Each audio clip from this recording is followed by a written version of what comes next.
Salut à tous, aujourd'hui on part à l'aventure avec notre collaborateur Benoît pour vous faire découvrir le village de la Vanille. Vous êtes prêts à plonger avec nous dans l'univers de cette épice incroyable? C'est parti! Mais avant toute chose, on doit faire le plein d'essence pour le moto parce que aujourd'hui c'est Benoît et ses potes qui vont nous emmener en expédition jusqu'à Nalanzurufu en pleine campagne, là où la vanille nous attend. Allez, on se prépare, l'aventure commence. Nalanzurufu, c'est un peu comme un petit coin de paradis caché, même si pour y arriver, il faut avouer que la route est pas toujours facile. Imaginez des paysages à couper le souffle, des collines verdoyantes à perte de vue et une ambiance tellement paisible qu'on oublie presque tous les tracas du quotidien.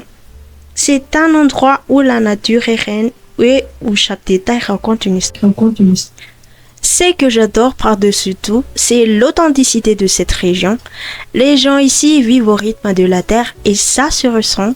La vanille, c'est leur trésor et on se sent toute leur passion quand ils en parlent. Malgré les routes un peu chaotiques et les kilomètres qui peuvent sembler longs, une fois sur place, on comprend vite pourquoi ça vaut le coup. C'est un endroit qui te reconnecte avec l'essentiel et qui te rappelle que les plus belles choses demandent parfois un peu d'effort.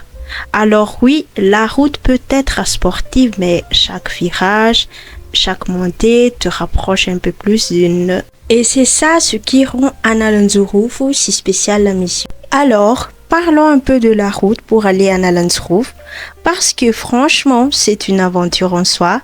Aujourd'hui, on a l'habitude, on rigole presque en se disant que c'est juste le charme du trajet, mais la première fois où on y est allé, c'était une autre histoire.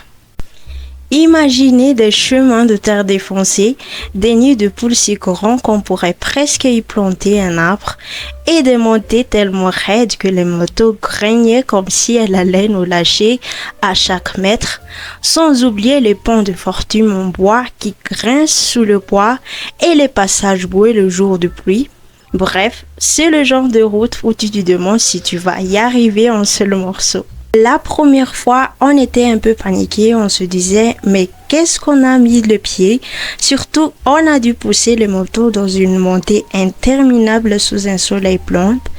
Mais avec le temps, on a appris à improviser ce trajet. Maintenant, on participe les virages, on connaît les endroits où ralentir et on a même nos petits arrêts préférés pour souffler et admirer le paysage.